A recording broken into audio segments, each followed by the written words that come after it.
I want to go across to Professor Steve Hanke. He's an economist and professor of applied economics at the Johns Hopkins University. Thank you very much, Professor Hanke, for speaking with us. Donald Trump has just announced the 25% tariffs on Indian exports into the United States. It is much higher than what it is for the European Union or Japan or even South Korea. Those countries are being tariffed at 15%. India is a good 10% higher than that. Also higher than some of the Southeast Asian countries like Vietnam and Philippines. How do you see this, number one? Number two, how does India reconcile with this? Because India was one of the first countries to start talking with Trump, to have trade negotiations with the Trump team. And for the longest time, India was certainly hoping that it'll be able to cut a deal with Trump. But unfortunately, that has not come to pass. So how do you view it, and how does India reconcile with this?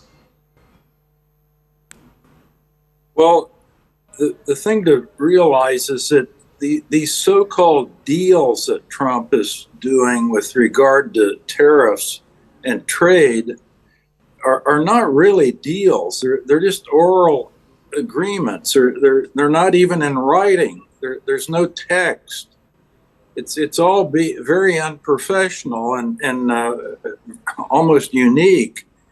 They're really portrayed as being great in the United States, but I think they're really just pie in the sky, because whatever they are, Trump reserves the right to change whatever the terms are, since nothing's really in writing.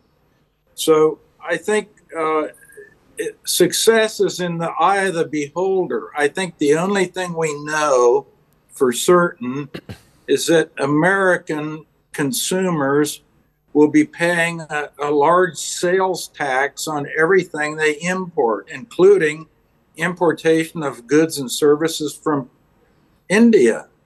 Okay. That's the only thing we know in principle, is that a sales tax is being imposed on Americans for all the goods that they import, and that's bad. But Professor Hanke, we're not seeing the effects of that either in U.S. consumer sentiment or in U.S. manufacturing activity. We're not seeing that in the stock markets in the U.S., certainly. And whatever data the Treasury Department has put out, again, this has been shared by major and mainstream American media reports. The Treasury Department, I think a couple of days ago, put out a paper suggesting that in the first 6 months of Mr. Trump's term in office, the U.S. government has collected somewhere in the range of $150 billion in these tariffs. So the market seems to be welcoming these tariffs. How do you view that? How do you explain that, to start with?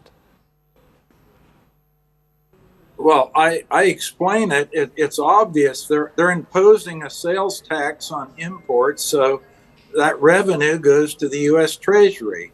And Trump is beating the drums. Oh, this is just wonderful.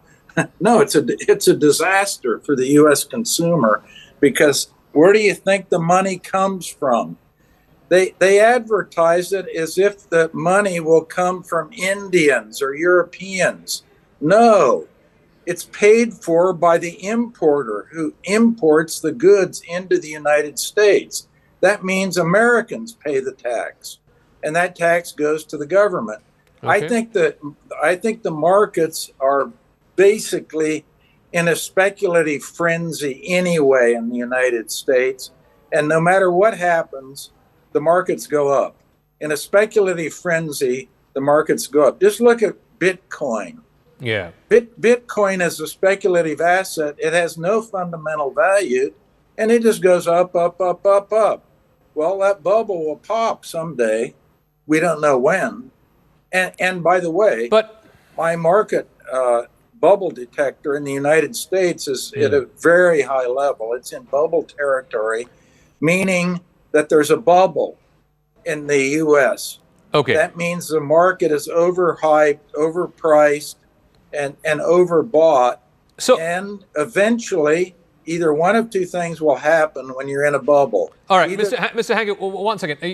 More than the markets, what I want to know is, how do countries like India, for example, navigate this? Because, look, the logic, whatever little there was to the idea of tariffs, was that partner countries, ally countries like Japan and South Korea, and partner countries like India would have a tariff differential vis-a-vis China, because ultimately the big objective was that China, which is the biggest manufacturing country in the world and with whom America runs the largest trade deficit, will eventually have to pay much higher, and therefore there will be a disincentive for more and more Chinese exports into the United States. It will help countries like India, Japan, South Korea.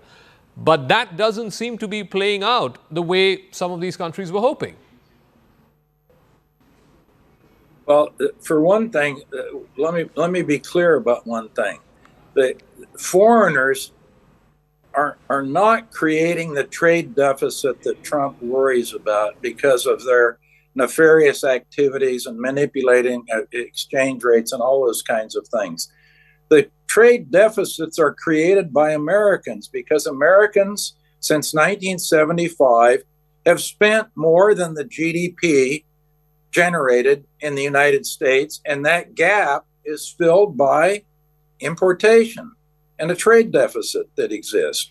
And by the way, it's been a good deal for Americans because it's easy for America to finance it because the U.S. dollar is the international currency.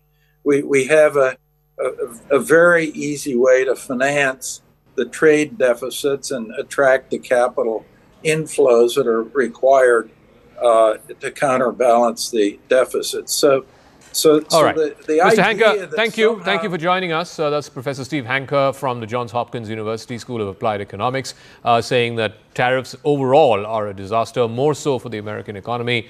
There might be some temporary pain for exporter countries like India into the US, but ultimately it's going to be the American consumer who is going to have to bear the brunt of these tariffs. We'll wait and see how that plays out.